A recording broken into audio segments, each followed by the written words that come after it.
मफरूजे में और फैक्ट में क्या फ़र्क होता है? अच्छा, एक बात, मुझ पे कोई एहसान ना करना, मुझ पे एक एहसान करना। सवाल दोबारा पूछता हूँ, आपको शायद समझ नहीं आई। अजम्पशन में और फैक्ट में क्या फ़र्क होता है? चलें, सवाल आपने अब कर लिया है। देखिए, पेनलॉन्ग एशियंट रोड चाइना, ये मोस्ट कर्वी रोड है पूरे वर्ल्ड का। ये अजम्पशन है, फैक्ट नहीं है। फैक्ट क्या है? फैक्ट ये है कि सबसे कर्वी जो है वो नोरा फतेही है। बड़े ठरकी आदमी हैं आप। ये भी एक फैक्ट है, ये भी फैक्ट है। यार आप कैसे आदमी हैं? मैंने आपसे एक सिंपल सा सवाल पूछा, आप नोरा फतेही को बीच में ले आए। नहीं, मेरी तो ख्वाहिश है कि मैं नोरा फतेही को बीच पे ले जाऊं। बीच पे नहीं, बीच में ले आए हैं। चलें, बीच में ही ले आऊं। यार आप प्रोफेसर साहब क्यूट भी हैं और आप अजीब किस्म के खराट आदमी हैं। अच्छा, सही बताना, दिल पे हाथ रख के, क्यूट हूं ना मैं? हूं ना मैं? हैं। और मैं हंसता हूँ, मेरे डिम्पल भी पड़ते थे एक जमाने में। पढ़ रहा है डिम्पल? नाक के करीब यहाँ पड़ रहा यहाँ पढ़ रहा है?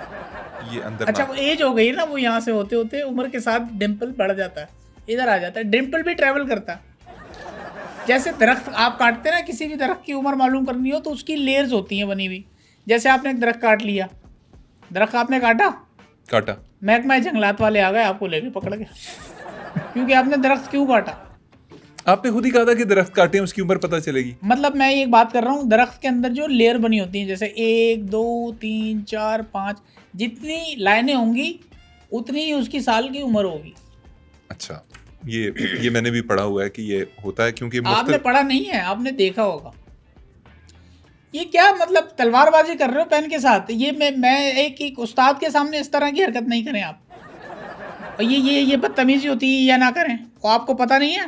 क्या चीज? ये पेन जो है तलवार से ज्यादा खतरनाक होता है। इसे फिजिटिंग कहते हैं। ये जो टाइम भाई विजिटिंग हो जिसिटिंग हो, जो भी हो।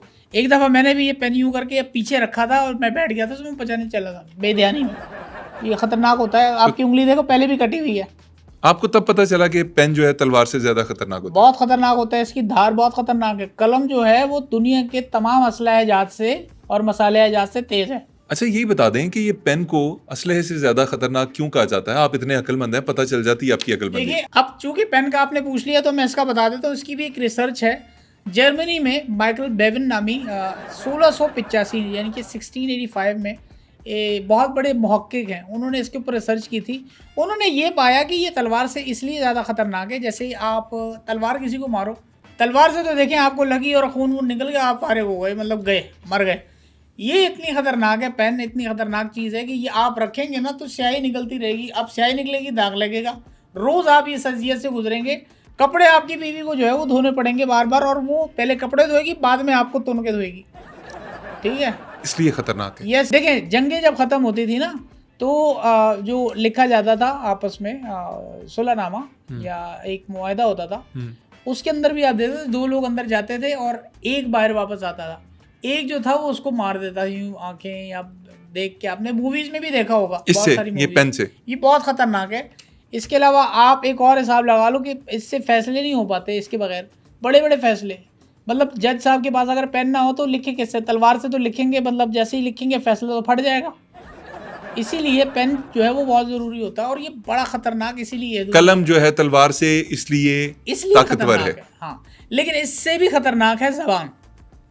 वो जबान इससे भी खतरनाक है, क्योंकि तलवार का घाव भर जाता है, इसका दाग उतर भी जाता है, लेकिन जबान का एक दफ़ा अगर घाव लग गया वो सारी ज़िंदगी जो है वो रहता है, ताज़ा हो जाता है, हरा हो जाता है, वो नहीं भरता कभी भी। जबान का घाव बहुत खतरनाक। ये अच्छी बात कहाँ से ले आए आप बीच में?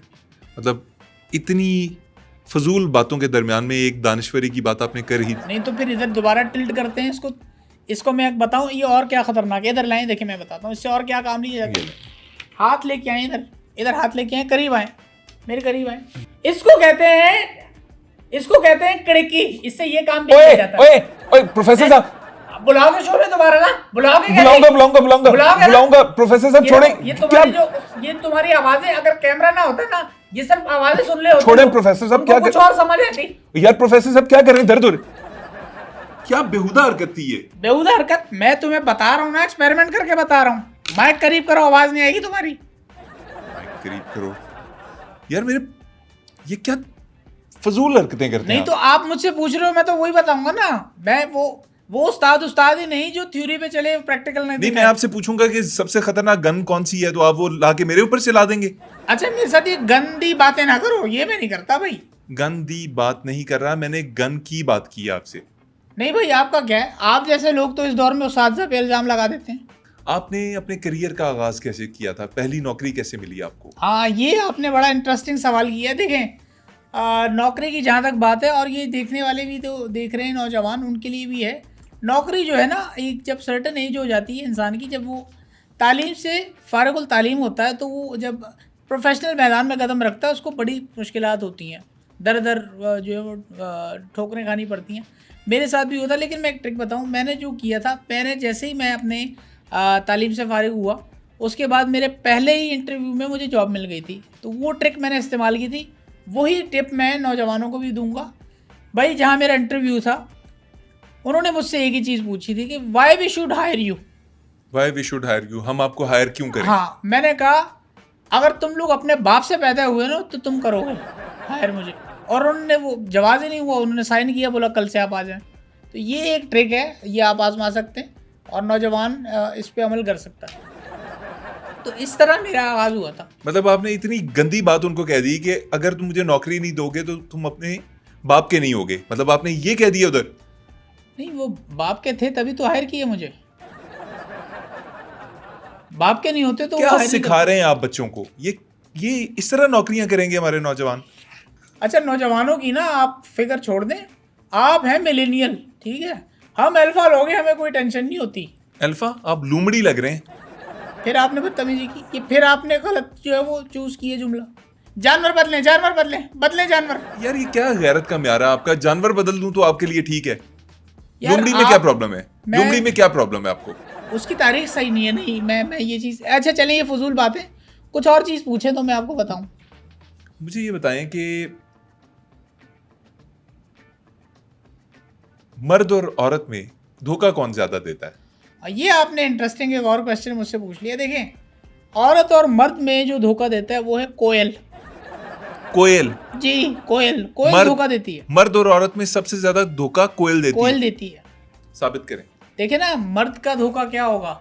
मर्द ये होगा, कोई ना कोई चीज़ छुपा लेगा औरत से, ठीक है, बेगम से। औरत क्या करेगी? औरत, मर्द की पेंट अगर टंगी हुई है दीवार पे, उसमें से पैसे निकाल लिए पर उसमें से चोरी छुपे, मतलब ये घर की बातें चलती हैं। ये सबसे बड़े धोखे होते हैं। लेकिन कोयल क्या धोखा देती है? कोयल करती है चीटिंग। वो किसी और के घोंसले में अपने अंडे दे देती है, क्योंकि खुद नहीं। असल में ना, कोयल के अंदर वो गर्म करने वाला सिस्टम जो होता है ना, हीटिंग वाला, वो नहीं होता, अंडे सेक नहीं सकती। तो इसका मतलब ये थोड़ी है यार कि आप दूसरे परिंदों के जाके घोंसलों में आप अंडे दे दो और वो आपके बच्चे की कफालत करें।